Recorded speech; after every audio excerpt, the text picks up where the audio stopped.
Hi Warren in Virginia, it's Michael. Just wanted to show you the completed stucco repairs to the fireplace downstairs.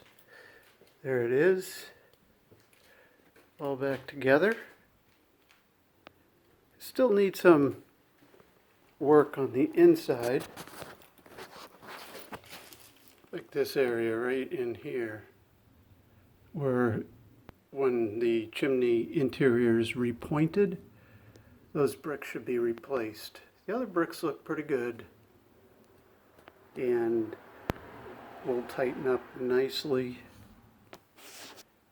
once the chimney is repointed. But there you go. That's what it looks like.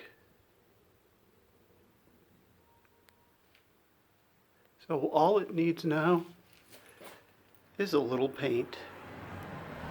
Paint the whole thing and it'll all blend in.